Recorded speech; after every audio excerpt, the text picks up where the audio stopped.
أعوذ بالله من الشيطان الرجيم بسم الله الرحمن الرحيم بل أحياء عند ربهم يرزقون فرحين بما آتاهم الله من فضله ويستبشرون بالذين لم يلحقوا بهم من خلفهم ألا خوف عليهم ولا هم يحزنون يستبشرون بنعمة من الله وفضل وأن الله لا يضيع أجر المؤمنين او ګمان مکوئ په کسانو باندې چې وجلی شوي دي د الله په لاره کې د مړو بل احیاء بلکې دوی ژوندي دي عند ربهم یرزقون د الله سره د دوی د رب سره دوی ته رزق میلاویږي فرحین بما آتاهم الله خوشحاله دي په هغه نعمتونو چې ورکړي دي الله پاک دوی ته من فضله د خپل فضل نه ویستبشرون او خوشحالېږي بالذین په هغه کسانو د هغه کسانو په حال باندې لم يلحقوا بهم چې لا تر اوسه نه دي رسېدلي دوی ته من خلفهم وروستو په دنیا کې پاتې دي الله خوف علیهم چې نه به یاره په دوی باندې ولا هم یحزنون نه به دوی غمجن شي خفه بشي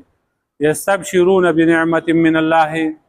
خوشحالېږي دوی په نعمت د طرفه د الله تعالی نه و فضل او په فضل سره وان الله لا يضيع اجر المؤمنين او یقینا الله پاک نه ضایع کوي اجر د مؤمنانو ربط د مخکې سردار چې مخکې آیات کې د منافقانو غلطه عقیده بیان شوه چې قتل کېدل د الله په لاره کې دا یو معمولی شی دی بلکې دا د نقصان او د ذلت کار دی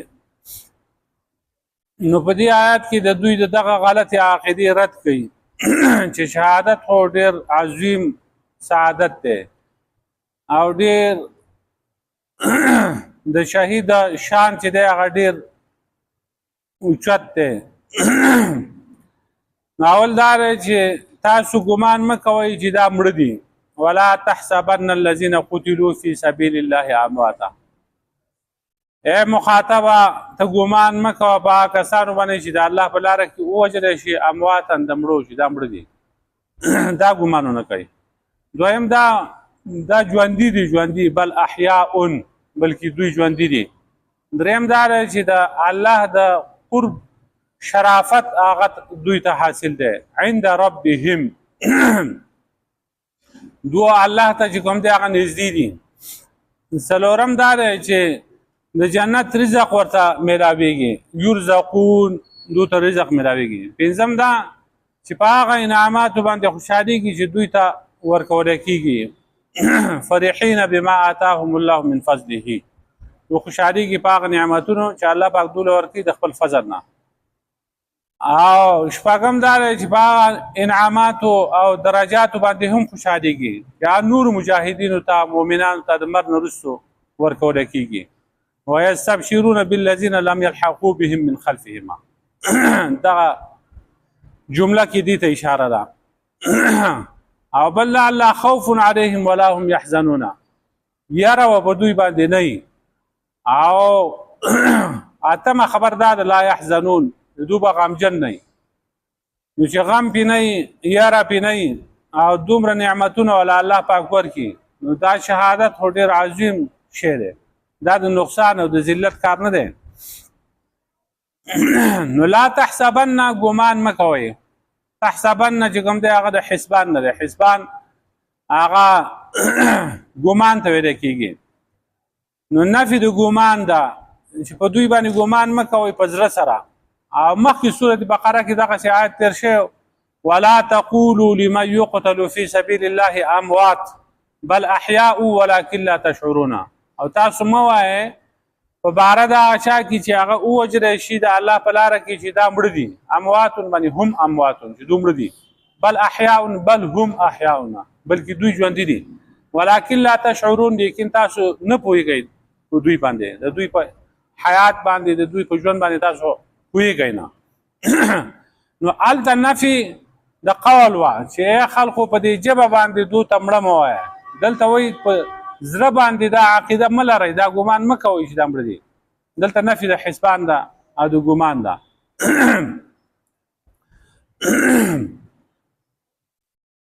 نو دا مړه نه دي دا مړو ته مه وایه دا شهید دی د الله په لاره کې چې کوم دی هغه وجلی شوی دی د نورو مړو په شانتې نه دي کسائر الاموات لکه نور مړي چې دي دغه شانتې مړه نه دي بلکې دوی ته یو برزخي ژوند میلاو شوی دی هغه ډیر اعلی او ارفع دی مزیدار ژوند چې کوم دی هغه دوی ته میلاو شوی دی دوی د لذتونو او مزونه محرومه نه دي بلکې دوی ته په عالم برزخ کې په قبر کې هغه مزي میلاویږي بل احیاء عند ربهم بلکې دوی ژوندي دي عند ربهم عند چې کوم دی هغه د قرب مکاني لپاره نه دی چې الله ته په مکان کې نږدې دي بلکې دا قرب چې کوم دی نږدېوالی دا د رتبې دی د مرتبې د تقرب الی الله شرافت هغه ورته حاصل دی نو الله ورله یو عظیم حیات او ژوند ورکړل دی خو مراد د دغه ژوند نه د دنیا ژوند نه دی د برزخ ژوند دی د قبر ژوند دی دا جدا جدا دي یو د انسان دی هغه د مور په خېټه کې دی هغه هم ژوندی دی هغه کمزوری غوندې ژوند دی بیا چې دنیا ته راشي دا بل ژوند دی دی ژوندی دی دا د هغې نه لږ ښه دی د مور په خېټه کې چې و د هغې نه دا ژوند ښه دی بیا چې قبر ته لاړ شي هغه بیا بل شانتې ژوند دی هغه بیا د دې نه ښه دی کوم چې مؤمنان دي او شهیدان دي انبیا دي نیکان خلق دي هغو ته چې کومې مزې میلاویږي د جنت هغه خوشبویانې بسترې او کوم نعمتونه د جنت هغه کړکۍ دا ورته کولاو شي د جنت بسترې ورته خوري شي او د هغو روحونه چې کوم دی هغه سیل کوي په جنت کې هغه بیا د دې نه ډېر اعلی دی دا د دنیا ژوند خو ډېر کمزوری دی د هغې په نسبت باندې خو د هغې نه بل ژوند را روان دی چې هغه د آخرت ژوند دی هغه بیا ډېر اعلی دی هغه چې څوک مسلمان وي مؤمن او جنت ته لاړ نو هغه خو بیا بل شان ژوند دی هغې له خو ختمېده نشتی او د هغې د نعمتونو خو څه انتها نشتی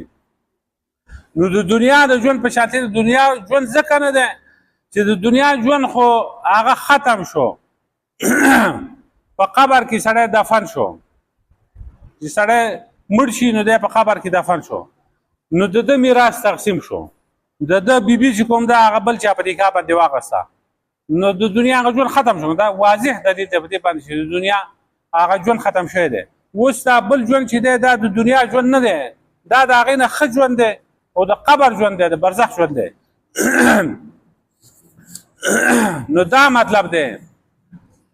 نو د دې وجې نه د دنیا دا ژوند ځکه نه دی وایي هلته مخکې سورة بقره کې وي ولکن لا تشعرون تاسو نه پوهېږئ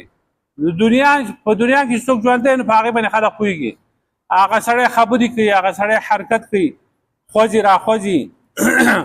او چې په قبر کې پروت وي نو د هغه خو نه خبرې څوک اوري نه د هغه څوک حرکت باندې پوهېږي په هغې باندې موږ نه پوهېږو ولکن لا تشعرون د هغې نه موږ نه یو خبره خو حیات پکې شته ژوند پکې شته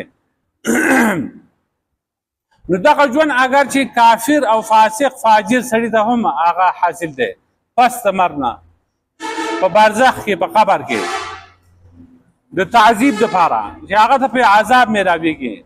ځکه چې هغه ته هم یو ژوند حاصل دی چې په هغې باندې دی احساس کوي ده ته چې کوم عذاب میلاویږي هغه باقاعده دی په هغې باندې پوهېږي عذاب چې چاله ورکوي خو هغه به ژوندي شي له ورکوي که نه ګټې لوټي له خو عذاب نه ورکولی کېږي نو په هغه کې هم یو قسم ژوند شته لیکن د دې شهید دا ژوند چې دی نو دا بل شان ژوند دی دا ممتاز دی د دې نورو ژوندونو او د حیاتونو نه او دا له پاسه دی د هغه حیات نه چې د نورو مؤمنانو دپاره دی نو د هغې اثر چې کوم دی هغه په دې بدن باندې هم هغه کله کله ښکاره شي نو د شهید هغه بدن چې دی هغه نه خاورې کېږي نو د انبیاو حیات چې دی هغه خو بیا ډېر زیات قوي دی د هغې نه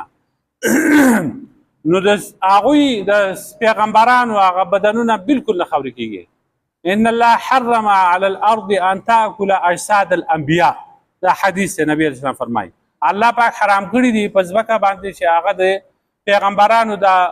بدنونه وخوري دا ځمکه د پیغمبر بدن نشي خوړی کوم ځای کې دفن شوی دی بس هغه شانتې روغ رمټه هغه پروت دی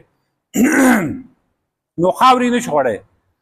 دغه شانتې د هغه میراث نه تقسیمېږي پیغمبران چې کوم دی نبی اسلام فرمایي نحنو معشر الانبیاء لا نورثو ولا نورثو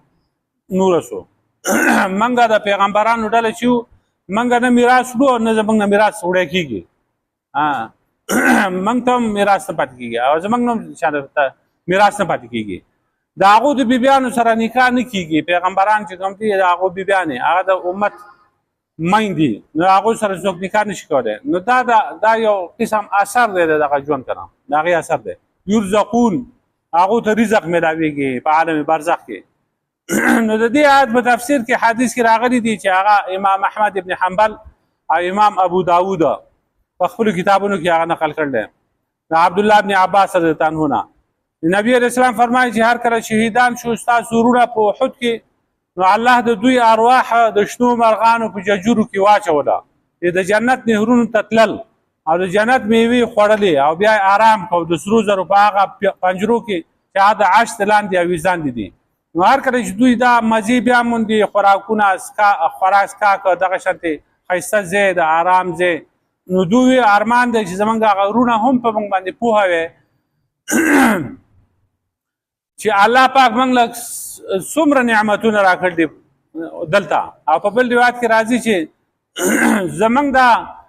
خبر به هغو ته څوک ورسوي زمونږ هغه وروڼو ته کوم چې ژوندي دي چې دلته موږ ته په جنت کې هغه رزق میلاویږي